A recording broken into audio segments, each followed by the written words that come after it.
Assalamualaikum warahmatullahi wabarakatuh. Alhamdulillah, alhamdulillah wa syukurillah, la khala wa la quwata illa billah. Asyhadu an la ilaha illallah wa asyhadu anna Muhammadar Rasulullah, la nabiyya wa la rasula ba'dah. Asyhadu an la ilaha illallah wahdahu la syarika lah, lahul mulku wa lahul hamdu wa huwa ala kulli syai'in qadir. Qala Allahu ta'ala fil Qur'anil Karim, a'udzu billahi minasyaitonir rajim. Bismillahirrahmanirrahim. Wa basyiril ladzina amanu wa 'amilus solihati anna lahum jannatin tajri min tahtihal anhar. Kullama ruziqu minha min samaratin rizqa qalu hadzal ladzi ruziqna min qablu wa bihi mutasabiyan. Wa lahum fiha azwajun mutahharah wa hum fiha khalidun. Bapak Ibu, adik-adik jamaah Isya, dan insya Allah diteruskan tarawih witir yang dirahmati Allah. Alhamdulillah, atas izin Allah kita malam ini masih dititipi kesehatan, kesempatan, nikmat iman Islam, sehingga kita dipilih Allah, diringankan untuk menjalankan ibadah sholat Isya berjamaah dan kemudian dilazat thalabul ilmi. Tanpa terasa kita sudah memasuki hari yang malam yang ke-13. Berarti masih kurang 17 malam lagi. Sudah Idul Fitri, sudah bodoh. Bapak Ibu yang dirahmati Allah, dalam kesempatan ini saya akan menyampaikan di dalam Al-Quran surat Al-Kahfi ayat 107-108. Jadi Al-Kahfi itu surat ke-18 dan ayatnya ada 110. Pada malam ini saya menyampaikan yaitu ayat 107 sama 108. Bismillahirrahmanirrahim. Innal ladzina amanu wa 'amilus solihati kanat lahum jannatul firdausi nuzula khalidina fiha la yabghuna anha hiwala. Al-ayat. Di dalam ayat ini Allah memberikan motivasi. Allah menyemangati kita semua bahwa tujuan hidup kita, diciptakannya kita di dalam Al-Quran, wa ma khalaqtul jinna wal insa illa liya'budun, dan tidaklah Allah menciptakan jin dan manusia kecuali untuk beribadah. Allah menciptakan kita untuk beribadah. Kemudian di balik ibadah yang sudah kita lakukan, kita harus capek-capek sholat, kita harus lapar-lapar puasa, harus berhaus-hausan puasa, kita tadarus setiap malam, kita infak, sedekah, haji, umroh. Itu semuanya kita lakukan hanya niat karena Allah. Dan Allah tujuan yang menciptakan kita ibadah, sudah barang tentu nanti akan ada tujuan lain yang lebih baik dari apa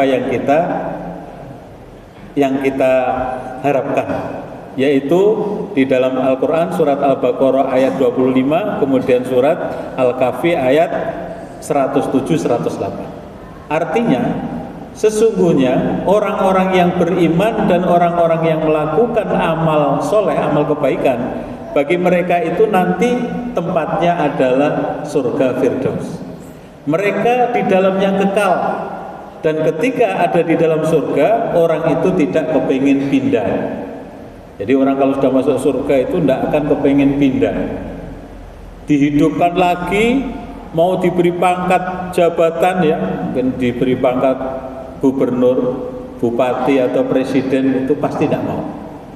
Diberi kekayaan yang banyaknya satu dunia ini juga tidak mau, karena dia mati yang husnul khotimah dan dijamin masuk surga. Karena surga yang diberikan oleh Allah kepada kita itu sangat luar biasa sekali. Kalau kita mengibaratkan misalnya pergi piknik ke Kaliurang atau ke Bogor Puncak atau ke Dieng itu ya, di Wonosobo itu ya, itu kalau kita mempunyai kira-kira tanah 1 hektar gitu ya. Jadi saya kalau di daerah situ itu membayangkan bagaimana surga besok itu yang kurang lebih seperti ini. Ada rumahnya, ada masakan, ada buah-buahan, ada air yang mengalir di sungai gitu ya. Dan orang di surga itu sudah tidak ada tidur lagi, tidak ada sakit, dan orang di surga tidak ada yang tua, tidak ada yang muda, tidak ada yang kecil, tidak ada yang remaja, tidak ada anak-anak. usianya itu sekitar 30 tahun semua. Ini berarti orang yang lagi sehat-sehatnya, lagi kuat-kuatnya.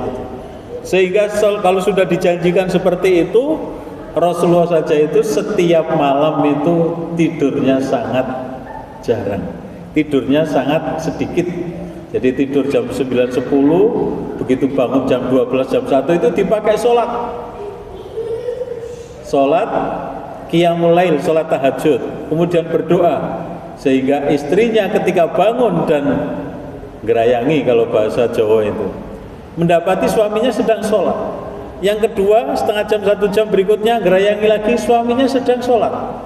Yang ketiga sedang berdoa. Sampai yang keempat kemudian pas bisa disapa, kemudian ditanya, wahai Rasulullah, wahai suamiku, bukankah engkau itu orang yang sudah dijamin masuk surga? Kenapa engkau masih sholat, rukuk, sujud, masih berdoa? Kalau saya itu ya dikasih jaminan masuk surga itu ya sudah, alhamdulillah, tidak usah sholat, tidak usah puasa itu. Ini Nabi tidak seperti kita. Nabi justru karena diberi hadiah surga yang sangat luar biasa, maka semakin semangat sholatnya, semakin doanya ditambahi. Malam sangat sedikit sekali tidurnya. Kalau kita sedikit-sedikit tidur gitu ya. Ini karena diberi balasan surga. Jadi rumah dari Boto itu ya, kalau teman saya arsitek atau mandor itu hafal, beratnya Boto berapa kilo, berapa gram itu hafal. Bahannya rumah di surga itu adalah dari emas, lempuannya adalah dari apa satunya emas itu yang di bawahnya lagi kualitasnya itu perak gitu. Lampu-lampunya itu dari brilian gitu ya. Sehingga kalau kita membayangkan seperti itu, insya Allah apa yang kita lakukan ini tidak ada istilah keberatan. Jadi kalau sudah panggilannya iman, kalau sudah ada adzan kita sholat, ada tarawih kita ikut, ada takjilan kita berangkat. Siapapun yang ngasih takjil kita tidak usah melihat, wah ini jadwalnya siapa, enak atau enggak itu. Kalau nggak enak nggak berangkat tuh. Kalau enak berangkat tuh. Nah ini maka harus ditata hati kita. Semuanya panggilan karena iman dan karena Allah, insya Allah akan terasa ringan. Jadi yang namanya puasa ini tidak ada yang nggak lapar, nggak ada yang tidak haus. Pasti haus, pasti lapar. Tinggal kita ini kuat-kuatan.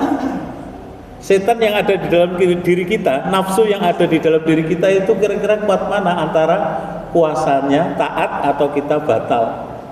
Di luar sana banyak orang yang usia berapa? 15 tahun, 20 tahun tidak puasa. Termasuk teman saya itu ada yang nggak puasa itu ya. Wah maaf Pak Ustadz nggak puasa, kenapa? Wah haus sekali, lapar ini. Ya sudah bayar fidyah aja itu. Padahal mestinya dia itu mampu itu ya. Bayar fidyah itu kan orang yang sakit tidak ada kemungkinan sembuh gitu ya. Jadi saya gojekan sama dia itu.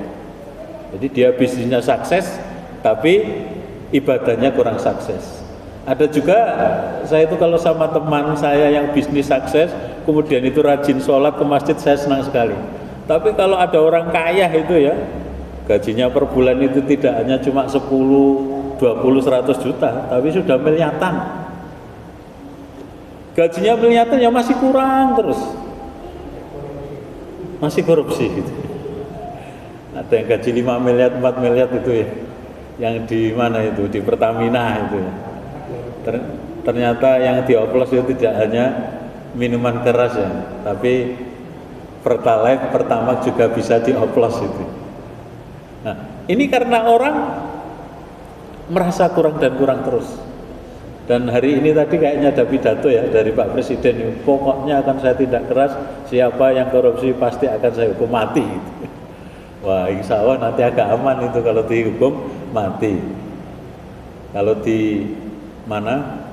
Kalau di Malaysia itu ya, di Malaysia itu minimal kalau ganja itu adalah 5 gram. Kalau cuma 3 gram, 4 gram tidak dihukum mati. Tapi melebihi 5 gram pasti dihukum mati. Di Cina, di Brunei itu sangat ketat sekali itu, sehingga aman. Dan Indonesia ini jadi masukan apa itu menjadi terminal dari itu impor yang namanya barang-barang larangan itu ya, karena hukumannya adalah ringan. Dan hukumannya itu ya prosesnya lama sekali, ada sampai 25 tahun, 30 tahun. Ini kan malah ngentek noragat itu ya. Mestinya ya cepat saja, cepatnya itu ya, nggak usah ngebak-ngebaki LP gitu ya. Nah itu menjadi gebrakan yang mungkin baik dan menjadi harapan kita semua. Bapak Ibu yang dirahmati Allah, jadi fungsinya kita sholat, rukuk, sujud, kita puasa ini adalah diberi balasan surga. Dan di surga itu kita selamanya sudah tidak ada mati lagi, tidak kembali ke dunia lagi. Jadi dunia ini oleh Allah besok itu dilipat, ditutup, ganti dunia baru, bukan dunia terbalik. Ganti dunia baru. Ini dianggap sudah tidak layak bagi manusia. Nah, siapa yang mau masuk surga, maka masuk surga duluan. Siapa yang masuk neraka duluan. Jadi umatnya Nabi Muhammad ini luar biasa sekali, menjadi idola. Dan tidak ada yang berani membuka pintu surga kecuali Nabi Muhammad. Nabi Adam ya, wah saya tidak pantas membuka surga karena saya dilarang, nggak boleh mendekati aja, malah digoda setan jadi makan buah kuldi. Sana coba tanya Nabi Nuh. Nabi Nuh ya saya tidak berhak, saya ini umat hanya sedikit aja, tak ajak untuk menyembah Allah, tidak mau.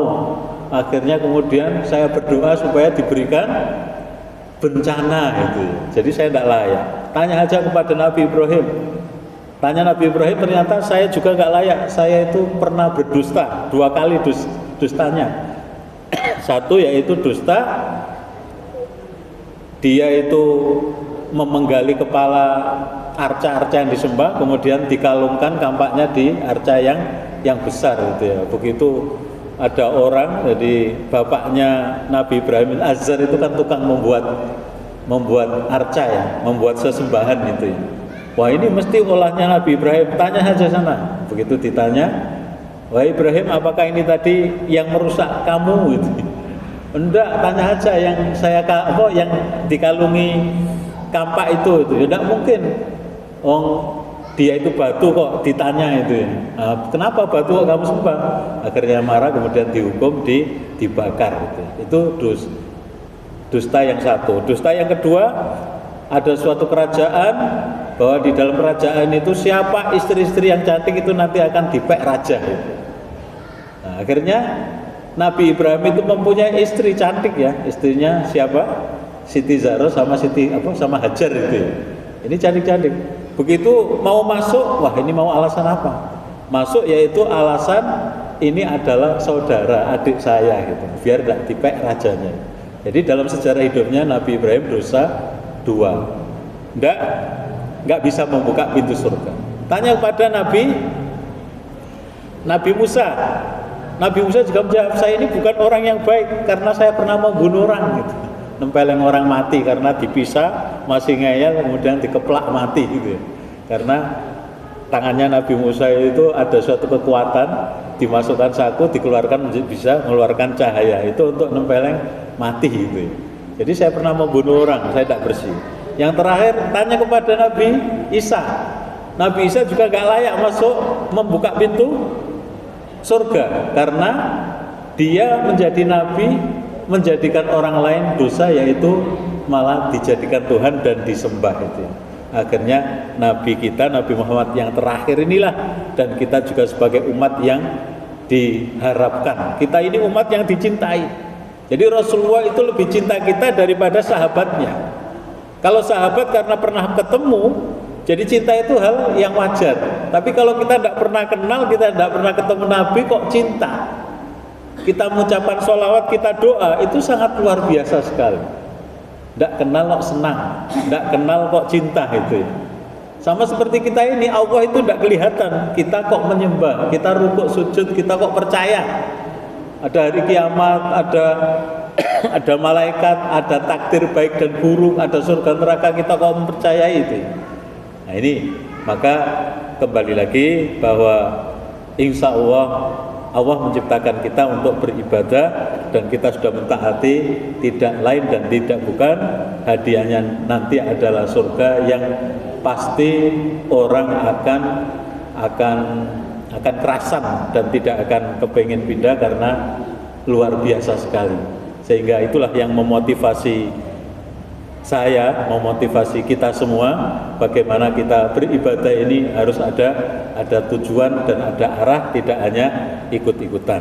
Bapak Ibu yang dirahmati Allah, barangkali itu mudah-mudahan bermanfaat dan kita terus diberikan kekuatan kesehatan, keistiqomahan menjalankan ibadah khususnya di bulan Ramadan sampai finish nanti. Wabillahi taufiq wal hidayah. Wassalamualaikum warahmatullahi wabarakatuh.